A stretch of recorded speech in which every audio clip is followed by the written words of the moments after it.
Hello and welcome back to the Enneagram Edge. I'm Margot Zare. I'm your host today, and I'm excited to have you back for today's episode, which is about the analytical leader. And specifically, when thinking replaces engagement under pressure. So, if you're known as a leader to be very strategic, insightful, and objective, this episode is for you. Analytical leaders bring enormous value to their organizations. They're often the people who can see patterns that other people miss and think clearly in very complex situations. They generate innovative ideas because their mind dives super deep into new places, and they make thoughtful, very measured decisions based on data. They're often also the calm thinkers in the room. But under pressure, these same strengths can quietly shift. And when they do, what once looked like discernment can start to look like the following: analysis paralysis. That's right. They get stuck with analyzing data instead of moving forward and getting things done. Detachment, they start feeling detached and get aloof from their team. Energy hoarding, it's like they hoard their energy and they start protecting their own energy resources, so they begin limiting their interactions with other people.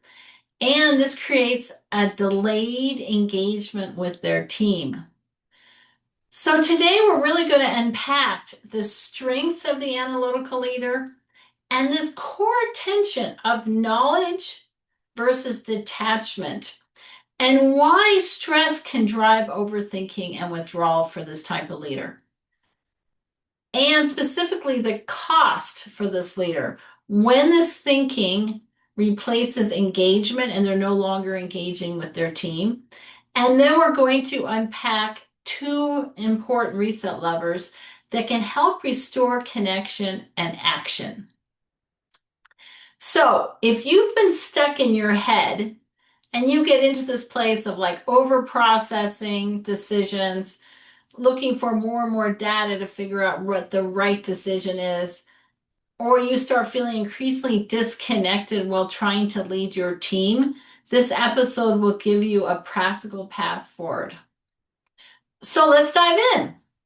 Let's first go in depth on what the analytical leader's natural strengths are and how this might fit with the Enneagram. So the analytical leader tends to be connected with type 5 on the Enneagram. And they're often deeply researched and resourced internally. They tend to be very strong with strategy, objectivity, and pattern recognition. They're very data focused. Their mind dives really, really deep into things. They're kind of like a laser. And so they're able to also innovate, very independent thinkers, coming up with new ideas and based on new data because they love to research and they love gathering knowledge. So if you want to step out of the norm and really innovate with data, the analytical thinker is an important resource for the organization. And one of the things to keep in mind is that they don't usually react very quickly. They often want to take time and observe the patterns. They want to pause and think about the data and look at the connections between different data points. And this is a strength because, unlike some other types in the Enneagram, they're not going to jump into a decision too quickly. They're going to take their time to make sure they've made the right one. So, in the world, when it comes to speed, the analytical leaders are going to take their time and slow down, but what it does give them, which is incredibly important, is a depth that some of the other leaders don't naturally have. This helps their team avoid those impulsive decisions and ask better questions. Make sure that you've seen all aspects of what's going on and what the decision entails. And they dive deep into things, and so they may notice some hidden variables. They may notice some unseen data that others may not notice. And importantly, they can synthesize complexity, complex data, and make sense out of a lot of chaos because their mind is very focused. It's like a laser. So they tend to be very competent, accurate, and thoughtful about the use of their energy and about the decisions they make. They're very grounded people that can feel very stabilizing to some and intellectually very sharp and generous leaders in an organization. So this episode isn't about fixing the analytical leader. It's about helping them better understand what their strengths are, but also helping them understand what can happen under stress and what the core tension is inside of them. So this core tension is knowledge versus detachment. So for the analytical leader, they prize knowledge above all. They want to be the expert.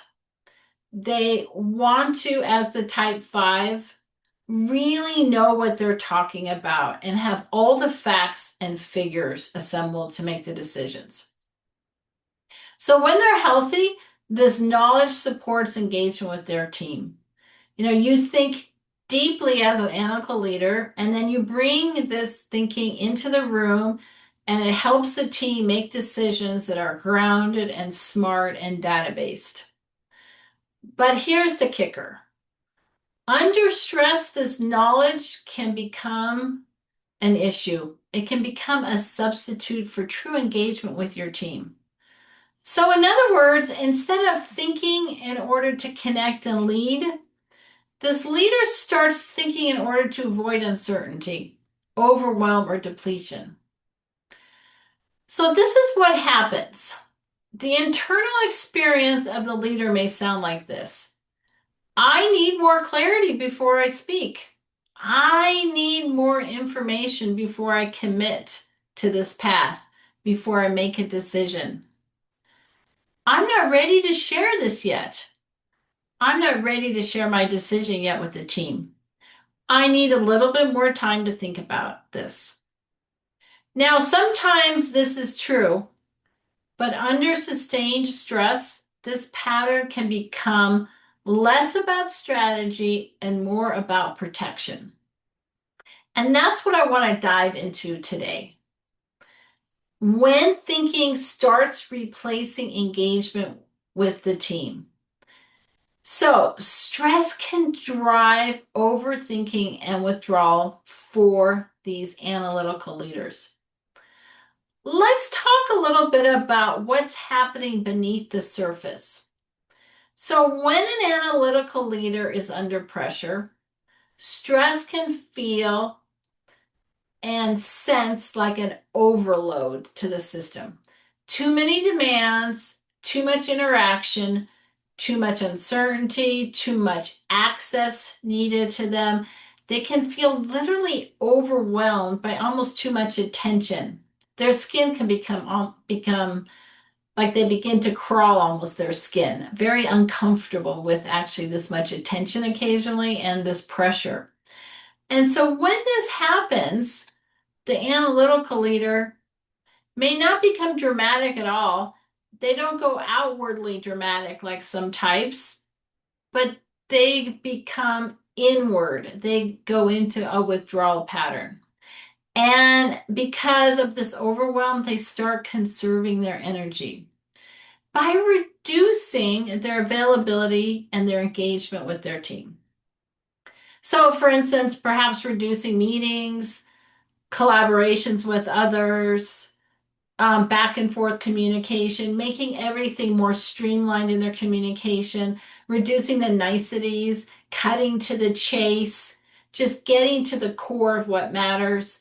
And basically, their interactions with their team dwindles and they can look like they've withdrawn.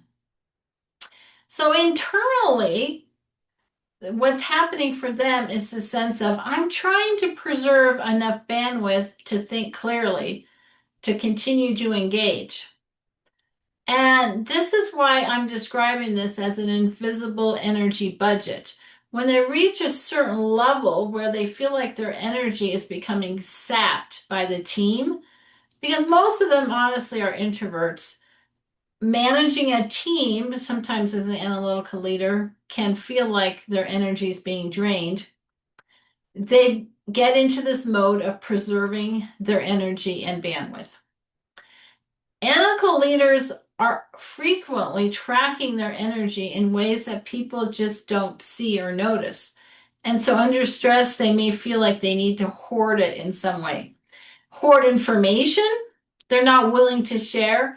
Hoard access to information, not because they don't want the team to know about it necessarily, but because they feel overwhelmed or overdrawn. They feel like they can't really handle it and they're not prepared to be the expert. They're not prepared to show up for their team. And this really matters because for an analytical leader, knowledge often feels like safety. The more they know, the safer they feel. Knowledge for an analytical leader creates structure. That's right. And this thinking creates a distance from emotional demands that makes them feel safer, that makes them feel more solid. So when the stress rises in their being, their mind may naturally move more towards research, which they feel comfortable with, getting more data, gathering facts, planning, refining strategies, tactics, observing what's going on in the team. Again, these are all really good qualities to have, and none of these are bad. But the challenge is if this leader stays in this place too long, right? So when they stay in this place too long, a leadership issues develop. Not just on a personal stress level, but also how it impacts the team. And there's a cost to the effectiveness of the team. From the leader's side, it may feel like, I'm just being thoughtful here. I'm just being responsible. I don't want to speak prematurely or share this information before I have all the data. I'm just trying to get this right and make sure that we have all of our ducks in a row. But from the team side, the experience can be very different indeed. The team may experience a sense of silence, that they wonder what's actually going on. Delayed decisions where they feel lost and unsure of how to proceed, impacting their effectiveness. Limited access to their leader, again, delaying effectiveness, having a decrease in productivity because they no longer know exactly what they should be doing or how they should be doing, and feeling like they can't interrupt their leader, and this unclear direction of how to proceed. And then there can be an emotional distance where the team may even feel like the leader can be upset at them in some way or that something bad has happened. And so there's this feeling of basically being a disengagement from the leader. They've disengaged from their team because they've withdrawn into their mind into thinking. And if this stress level happens and continues to happen for too long, this creates a ripple effect where people start filling in the gaps. They may start thinking on the team like, well, we're not really a priority for him, he's or her. They're just too busy elsewhere. They don't really even know what we're doing, our leader, our analytical leader. Why is this taking so long for a decision to be made? Why are we not moving forward? Why is it so hard to get a response? So even when the leader is doing deep, high value thinking, the team may experience this absence of communication as instability and as something being wrong. That's the hidden cost. the analytical leader doesn't usually lose effectiveness because they stop being smart and strategic. They lose effectiveness because when they focus on thinking over accessibility, they lose connection with their team. This is a really important distinction. Your thinking is not the problem as an analytical leader. Your depth is not the problem. The issue is that your team cannot access your leadership while this deep introspective thinking is in progress. So, for the analytical thinking leader, it's important to really look at the following reframe. You do not have to wait until your thinking is fully formed to lead effectively. I'm going to repeat this because it's so important. You do not have to wait until your thinking is truly formed to lead effectively. That's right. You can lead without knowing 100% where you're going. Leadership often requires visible thinking. It often requires even thinking on your feet. Sometimes you may even have to be a little bit messy. Sometimes you may even have to share your process of thinking with others.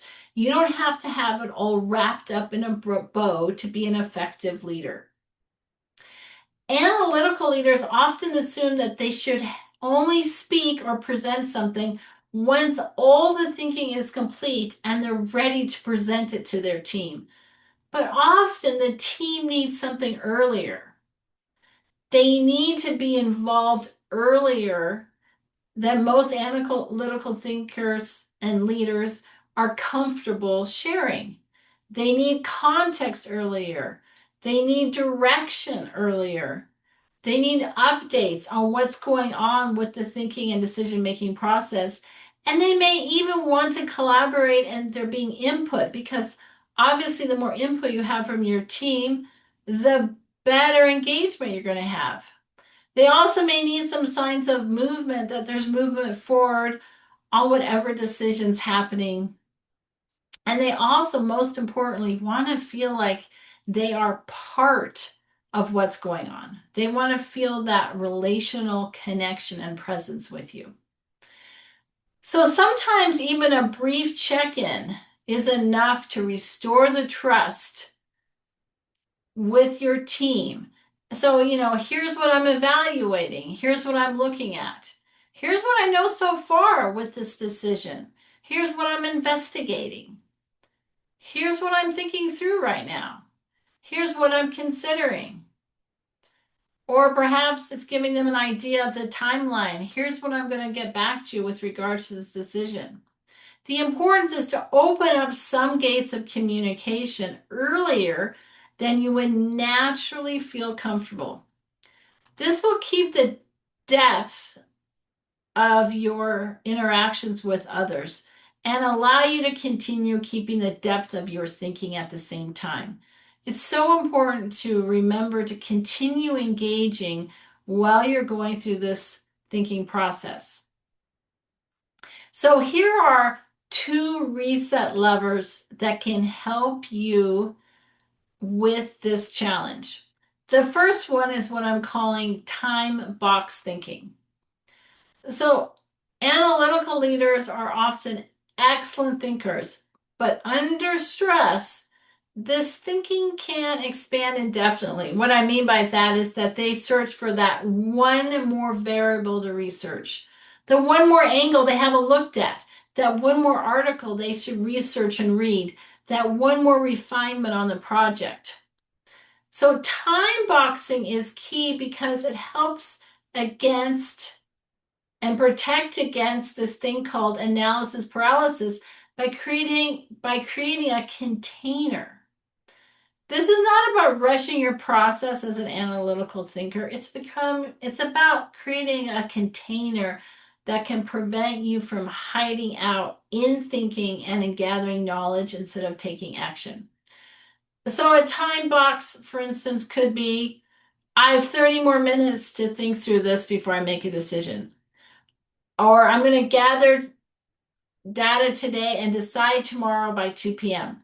You get a very specific time frame to make a decision. Or I'm going to give this one more strategy session and then I'm going to move forward to communicate with my team. This isn't about reducing the quality of your decisions. It's about increasing the movement forward with regards to making decisions. And for analytical thinkers and leaders, movement forward matters, right? Because action helps you create fresh data points and fresh information about what actually works and doesn't work.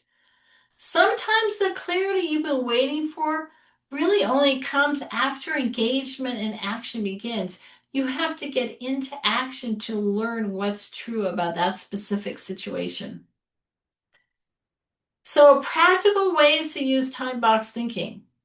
Set a very specific decision window before you start researching something. Yeah, give yourself, I'm only going to research this for 2 days. I'm only going to look up X amount of websites about this. And define what enough information looks like before you start the process. Identify the decision type. What kind of decision is this? Is it a reversible decision, an irreversible decision? What level of decision making do you need to make? And how much information actually needs to happen to make this occur? And put a calendar block on, put an actual scheduled time in your calendar to make the decision and then to communicate it. So that you're not just thinking about it. Give yourself 1 week and actually say, I'm making the decision on this day. You will find that you'll be able to do the necessary amount of research or data finding in that amount of time if you set a specific time frame. And importantly, use this simple question. What is the next best decision I can make and not just the perfect one? So that's something to think about is a lot of times as an analytical leader, it's important to get out of this idea that you have to have every fact and make the best decision. Sometimes you need to make the next best decision so that you can move forward on the project with the information you have in a timely manner instead of getting stalled out. So time boxing helps you stay within your strengths of knowledge and data gathering without letting it become a trap, without you falling into the analysis paralysis trap. Okay, reset lever number 2. This is about sharing incomplete thinking with your team. And this can be really hard for an analytical leader. The analytical leader resists sharing incomplete thinking because it makes them feel vulnerable. They worry like, well, what if something I learn changes my mind about this and I have to go back on my decision? What if I haven't really thought through this enough? What if what I'm saying doesn't make sense to anybody and is unclear? Or what if people challenge what I'm about to present before I'm really ready? But you know what? Here's the truth. Sharing incomplete thinking is not a sign of incompetence. It's a sign of leadership presence. It tells your team that you're engaged and that you care about them and their opinions. It tells your team that you're moving forward, that you're tracking what's going on, and that you care about their input. It offers the ability to collaborate. Because what's important also as an analytical leader is to remember that your team might have valuable information for you that can support you in making better decisions. So when you share earlier, other people can help you see other contexts, other information you may have missed. They can help flag blind spots, and you can align faster with your team. So sharing earlier and inviting collaboration is really key for the analytical thinker and the analytical leader. A simple phrase that can change everything for you to keep in mind is this. You can say this to your team, and it can be really impactful, is here's where my thinking is so far. What am I missing? This is a beautiful phrase to use as an analytical leader. Here's where my mind is so far. Here's what I'm thinking, and what am I missing? This protects the depth of your thinking and restores connection with your team and allows your team to collaborate with you and to continue a stronger connection through the thinking process. So here's some other examples of ways you could say this is, hey, I'm still working through this, but here's my current direction and my current idea. This isn't final, but I wanted to share what I'm thinking right now. I need another day to make this decision, but here's where I'm leaning today and why I'm leaning in this direction. I don't have all the answers yet, but I do want to keep you updated because I value your input. These kind of communications are especially helpful when the stress is high in an organization because your team does not need perfect certainty from you. They just need to know that you are there. They need to feel your engagement. They need to know what's going on so they feel that connection to you as a leader. So, growth for the analytical leader is not about becoming less analytical, less data focused. It's learning to pair this depth of knowledge with accessibility to your team. It's allow your intelligence to remain relational with your team to make sure that you don't withdraw into thinking. And it helps to build a capacity to stay in the room while this thinking is unfolding and stay connected to your team during this process. It's also important to recognize that under stress, your mind may naturally move towards protection through distancing itself, and for you instead to consciously choose connection anyway.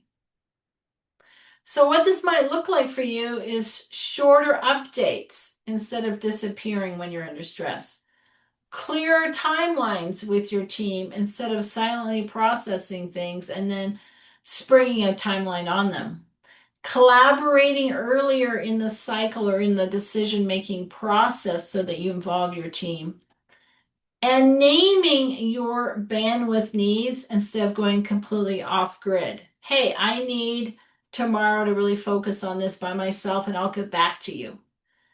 And doing time boxing and making those decisions and putting it on your calendar instead of just having a decision just linger out there because you keep wanting to gather more data. You don't lose your edge by doing any of this. You actually increase your impact as an analytical thinker and as an analytical leader. Because leadership is not just about the quality of your thinking, it's also about whether people can follow you, whether you can lead them, whether they trust you, whether they will want to work with you under pressure, whether they can effectively work with you under pressure, right? So, if this episode resonates with you, here's a question to reflect on this week if you believe you are an analytical leader. Where might knowledge be helping me feel safe, but limiting my engagement as a leader? So, really just ponder that this week because your knowledge, again, is your key to success, but it can hold you back. And a second question to resonate or to ask yourself this week is, what would it look like to let my team access my thinking a little earlier on? What would it look like if I opened up to my team earlier in the process? So remember this. Your strategy, objectivity, and innovation are real depths to the team. Your thoughtful decision making matters. and you make a big impact on your organization because of this. But this invitation is simple. Don't let the stress turn you inward and distance you from your team. If you need any support around this and what burnout might look for you as a type 5, download my burnout code, which is in the show notes. There's a link in the show notes, and you can get information on that and what burnout might look like for you.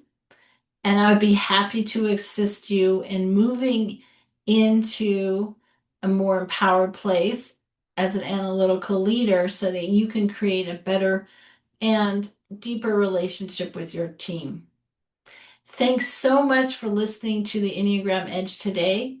And please feel free to DM me or send me any ideas or thought you might have as an analytical leader and your own experience leading from this place. Thanks for tuning in today. Take care and bye for now.